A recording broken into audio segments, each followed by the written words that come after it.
Stay tuned for the next one. Today we're going to do something a little different. We're not vlogging. We're going to have a heart-to-heart conversation with one of my, I don't even want to say client anymore. That doesn't do him justice. This is actually one of my brothers right here. Like, he believed in what I had to say and my vision and vice versa. And with that, things have just been flowing so naturally.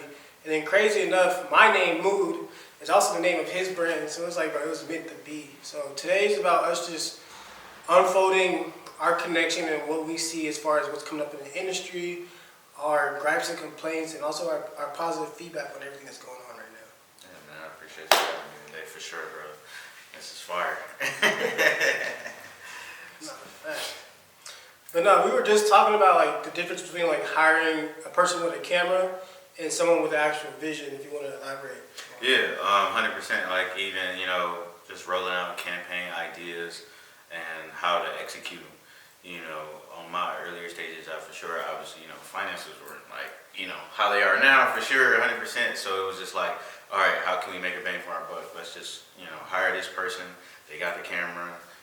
I've seen their content is pretty decent. And we get to the shoot and it's like, all right, well, this is the direction you want to go. Can you take it from there? And we'll give you, creative director, credits. And it's like, they have no idea what they're doing. You know what I'm saying? Like, it's crazy. But like, so now like you can tell the difference between a person who just owns a camera and a person who really has a true passion for being in the industry and directing and as well as shooting the same thing. So yeah. Now, I ain't gonna lie. At one point in time, that was me. And there are times today, out of just like fear, like I don't want to create and it's not what you want.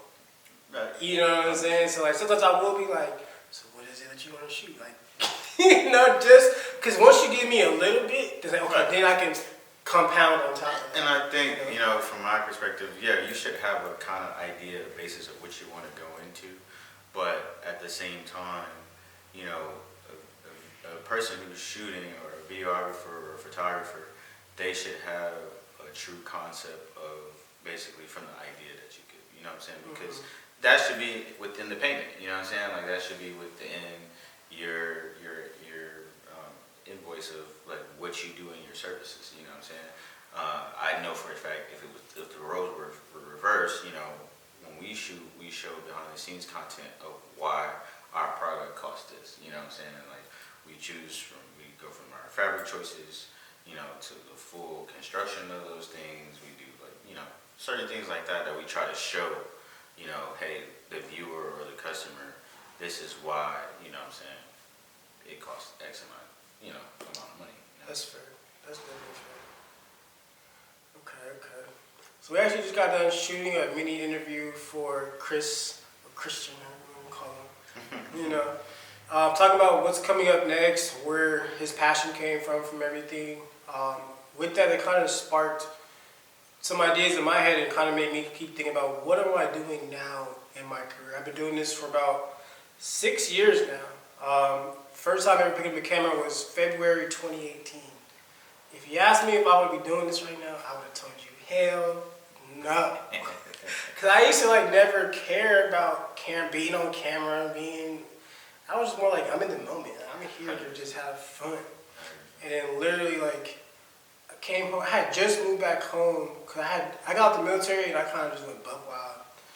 I had no direction in life. My dad was like, yo, bring your ass home. Come get right. He gave me 6 months. I had to come up with a whole plan and everything. 2 months in, bro, he put a camera in my hand. And never looked back since, bro. That's fine. And I'm very grateful to him for even always having that passion, because honestly, if that hadn't happened, I don't know where the fuck Corey would be at right now. And I didn't even move. I don't know where Corey would be at, because Corey was wild, bro, So definitely grateful with that. But one thing is, I taught myself a lot of these things at first, watching YouTube. I didn't know about film school, and I didn't think that was a real thing. Right. A lot of people, I feel like I can piggyback off that. A lot of people don't understand, that's what kind of we were talking about in the interview, what's the biggest hump that, a lot of creatives, face. And it's really just the fear of starting. And I'm always big on giving that advice when, younger creatives ask me like, how did you get started? What did you do?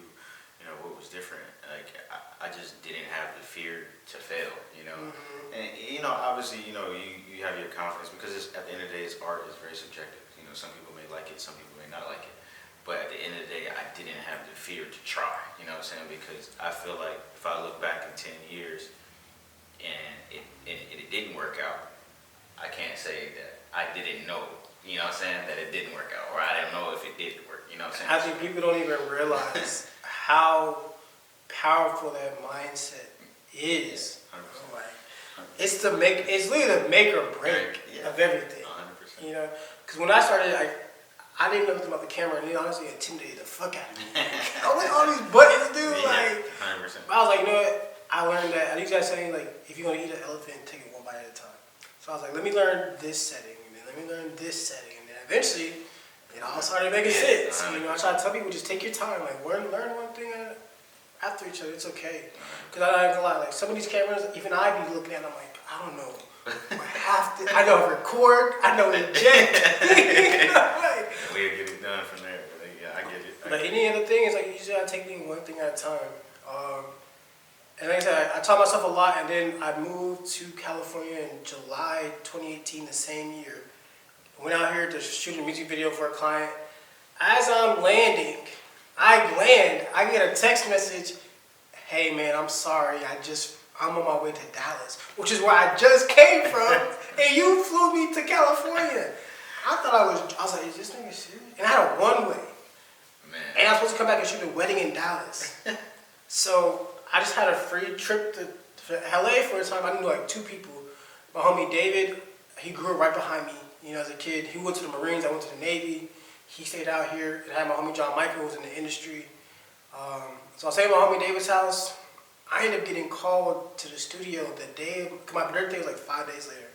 So I was like, I'll just stay for my birthday. The night before I get a call, like, hey, are you down to go shoot The Game?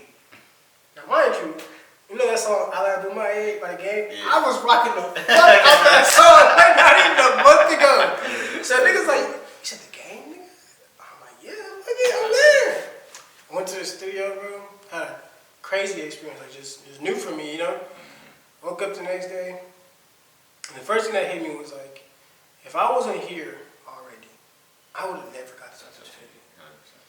And at that moment right there, it made me think like, do I want to go back? I said, like, the hardest part is getting here.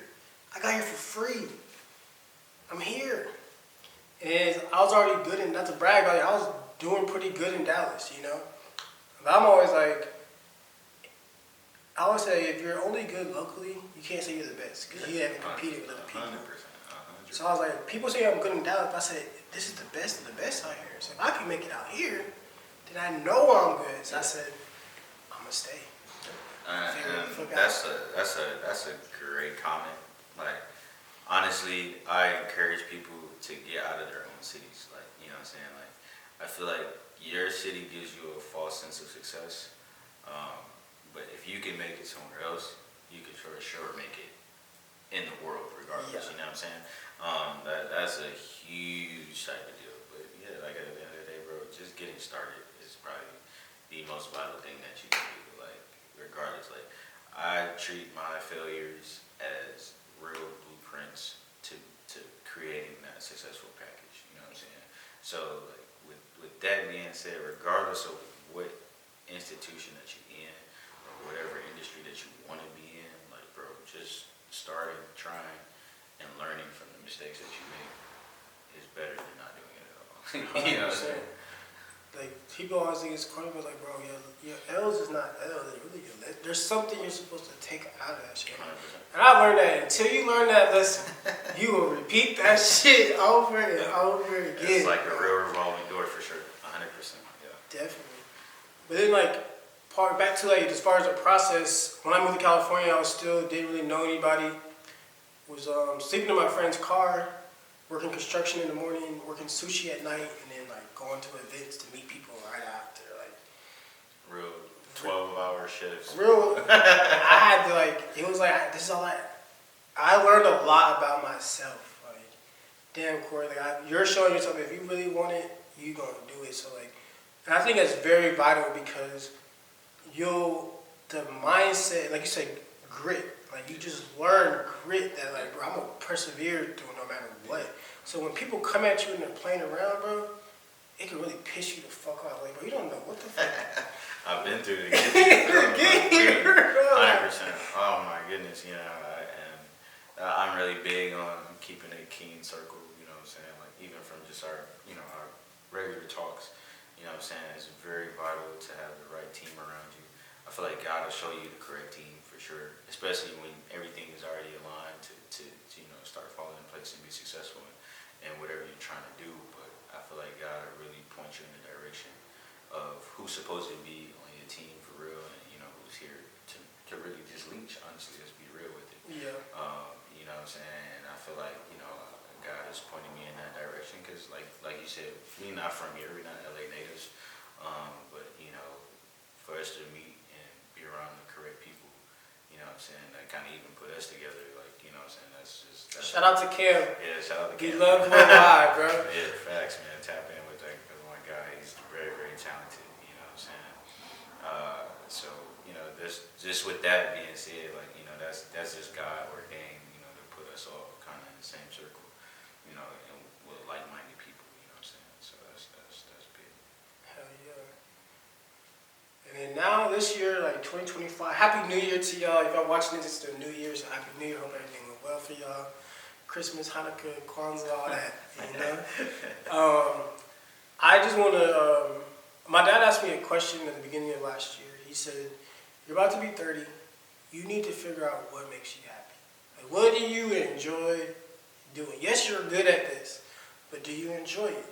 Is that what fulfills you? And I was at the time, even now, I'm like, no, it doesn't fulfill me. I just, I like it, I'm good at it, I do it, But recently, I've been learning that, like, when I inspire or can give advice or game to somebody else, first and foremost, I think about how it feels when somebody gives me game. Like, it feels like life just got a little bit more wider. Like, it's like a key, a door just unlocked. And like that feeling, bro, it's like, damn, like, one, it's like, they cared enough to really give that to me, because they saw that, okay, he needs this, and they didn't hold back. So if I can give that feeling to other people, bro, that's all I need.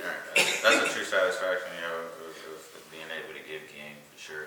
Because I know for a fact when I was first started in the industry, I've had, colleagues that I was around, already full scale into cut and sew garments. Like obviously when you first start, for the most part, you're doing blanks, you're doing, just printing, embroidery type of deals, and you're trying to make a way and figure it out.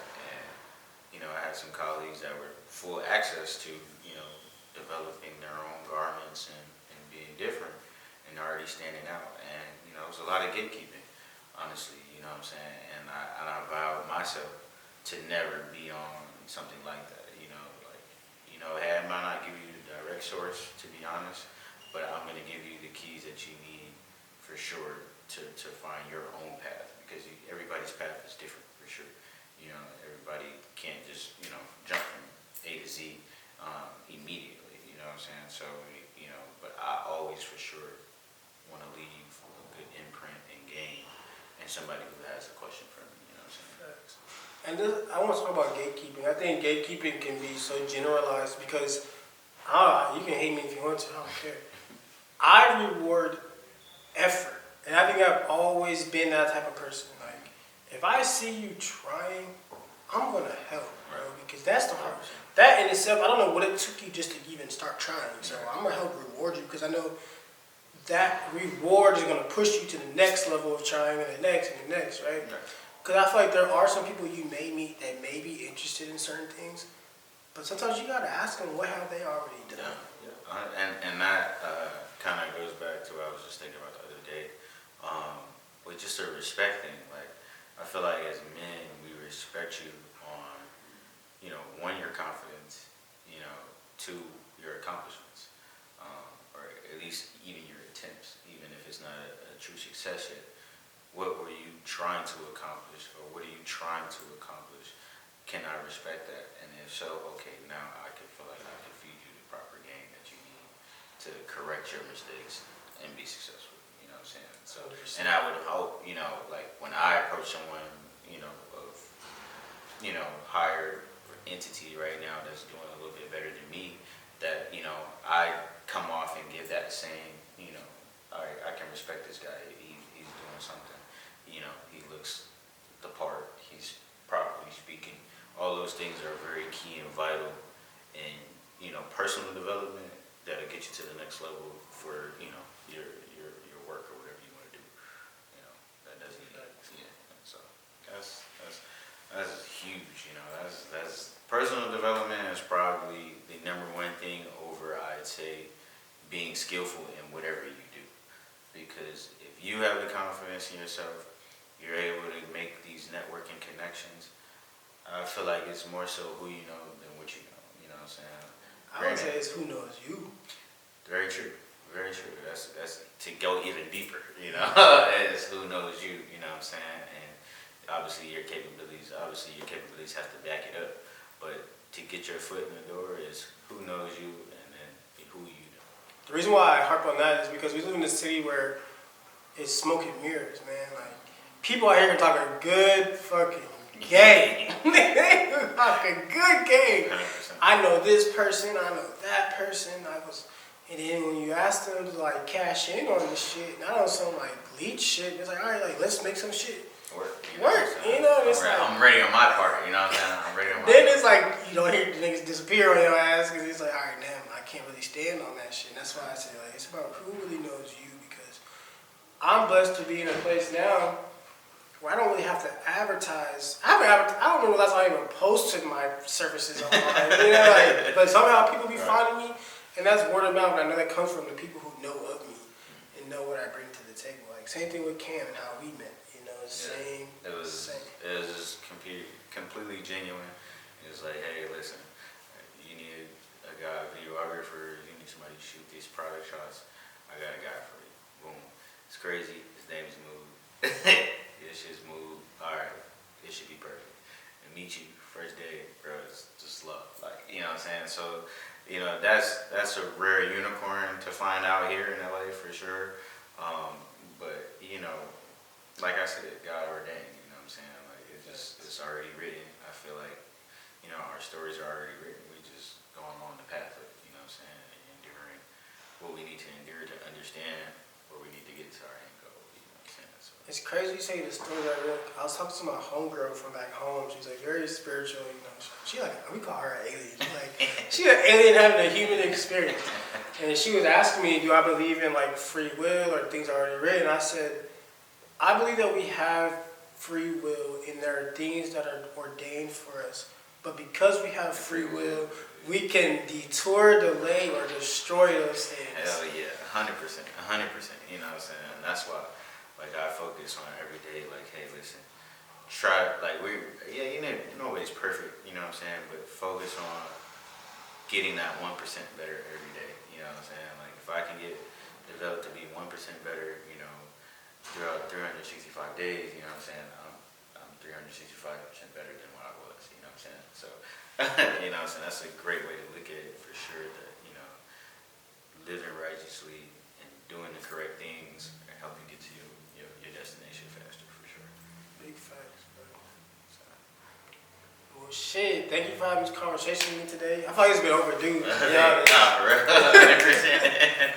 100%, man. I love you back on for sure. We can chop it up about anything. So, that's real. And I'll say one thing I want to leave you with, bro. Like with me, just hold me accountable, bro. Call me out. I think as men, I think that's very, very important. No offense to women. I'm gonna talk about a sore subject right now, but it's more so like just giving advice to women, bro. Like if your friend group or even men, if your friend group is not calling you out on your bullshit, that's not your friends, for real. Yeah, 100%. 100%. Because someone who cares about you doesn't want to see you keep going down the wrong path, even if that means you may not like what they have to say. Yeah. And I would say also on the receiving end of that, be open to criticism from your friends. Now, know the difference between someone that's just being bashful towards you and someone who's trying to actually care and help you. You know what I'm saying? Know the difference between that, but at the same time, be open to hearing the criticism and, you know what I'm saying, see if they're trying to actually help you. You know, that's important for sure. Last thing I'll say, I learned that one thing that's helped me when I've messed up or I may have fallen short is chasing feedback. When people see that you're willing to hear what you could have done better, so that wall like just drop. Yeah. Cause like I can't come at this person like an asshole no more because they're sitting here saying like, yes, I did, like I want to know how I can fix it.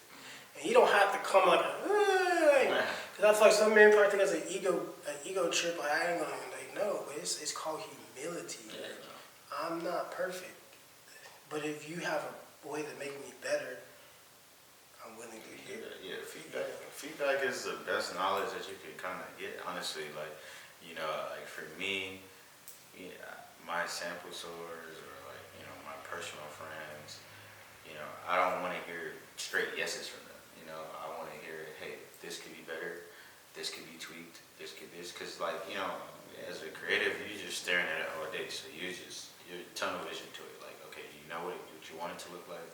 If it's there, okay, you feel like that's perfect, and then you're kind of over it. You know what I'm saying? Like someone else may see a different angle to it, and so 100%. like, you know, I don't want any yes men around me or yes women around me. You know what I'm saying? I want people to say, hey, listen, this could be better. This could be, you know, more intricate. This detail could be placed here. You know, and vice versa. I do the same thing with them. You know what I'm saying? I challenge them, make sure, you know, they're on their P's and Q's or whatever they're trying to accomplish. So, you know what I'm saying? That's what I say. Back to that question, I mean, that statement, it's important to have your tight circle, you know what I'm saying, and develop from them. Big facts. All right, for real, to wrap this time. Stay tuned for the next one.